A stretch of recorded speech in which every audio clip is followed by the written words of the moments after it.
Hi, we're at Bonhams and Butterfields, and I'm here with Angela Fast, and she's the specialist here for Bonhams for this upcoming auction on 20th. Yes, it's a really interesting piece. It's by a French artist called Lavrat, and he and I believe it was his father were metalsmiths, and Probably fans of Jacques Cousteau. looks like it. We've got our little mermaid happening, our fishies, and I don't know, these little guys.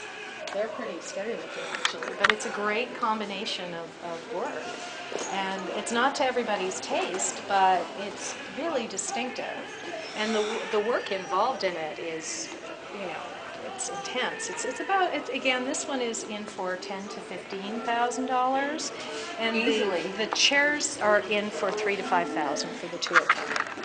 And they worked in, I think, this we think was made somewhere in around the 1950s, 50s, 60s, and not a lot of his pieces have come out. It's pretty unusual.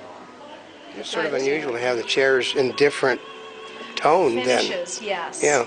But it does It- coordinate. Yeah, it's there, Yeah. but it, No, it's strange. Yeah. It's definitely not what you think. You know, if you have matching chairs, they're usually Matching. You pick one of the metals. yeah, Maybe it's his and hers. That's it. Yeah. Those are more distinctive. Yeah. But yeah. it's funny. It's a very kind of traditional. You see these crazy fish from the Renaissance on, and here you have it now interpreted for the 20th century. Yeah. Your classic. Eames, lounge chair, and ottoman. They're really one of the most comfortable chairs. Most people I know could take a nap in them any time. They've been made since the 1950s. These ones are rosewood, so they have to have been made before basically the end of the 1970s, which is it's a you know, endangered species. That's right, because they still make these They lounge make chairs, these chairs but not in rosewood. different, yeah. But there's a new version now that's you know, they have it. It looks like it, and it's a special edition. But these are the original ones. These are from the early 1970s, and you can have them with a walnut finish. But the most desirable is it's a rosewood. As always. Yeah. And so we've been getting about $2,500 to $3,500 for a chair. It's in really perfect condition. Look at this one. You can see a button is missing. You know, that's fixable. Then they bring a little more. That's the range where they sell these days, and they're just iconic. You know. And actually, that's more reasonable than buying something new. Oh, absolutely. Your reproduction is more money than Yeah. that. And that happens so much at auction that, It's really kind of interesting. you know, but some people like everything brand new, but, you know, people do luckily appreciate the, you know, the originals. And a lot of times it's a much better investment. You know, it's going to hold its value. Well, that, and even when the construction is basically the same, but something from this era is going to stay, at least unless the price goes up or down, it's going to hold its value a little bit more. It's going to, if you bought this at our auction on Monday, it, say for between $2,500 and $3,500, you could reconsign it and get the same amount of money unless you did something horrible to it. Whereas if you go to a store, a design store, and pay thousands of dollars, if you try to turn around and You sell can't it. do that. Yeah. So you can invest in the classic, keep its value instead of a reproduction. Right. That's nice. Yeah, I know we've went looking for furniture, and that is actually a lot cheaper than the furniture we've been looking at. Absolutely. Yeah.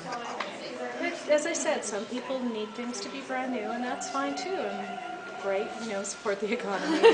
But in terms of investment, it's always better to buy the original. Jewel Aquarium Company. It was made in the 1920s, and it is a working aquarium. I love the seahorse. It was used as an aquarium. Yeah, the seahorses are great. This is a version with the pelicans. Sometimes they'll have like a version of those crazy fish on the other table. Right. That will be on the corner, but this is really nice. The patina is fabulous. There aren't so many of these around, and this is quite complete. Sometimes you'll just see the base, and this actually has the aquarium portion too, and it's in for $5,000 to $7,000. And I don't know, there's been a lot of interest in it, so we'll see where it actually sells. That's why they call them decorative art. Is the aquarium part permanently affixed, or could it be taken out and a new pane of glass put in behind. Absolutely, it can be. Hey, when you buy a piece like this, how would you suggest that people actually take care of it when they get it home? Well, again, because we were talking about bronze and the original patina being important, you don't want to scrub anything. Someone looking at this might think it looks dirty, and that's what happens a lot of times. They'll take their Brillo, SOS, whatever, steel wool pads to it and try to clean it up. And doesn't it look better? It's all bright gold now.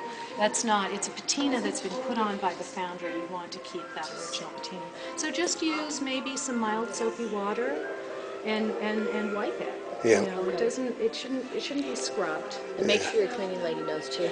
Yeah. Yeah, that's right.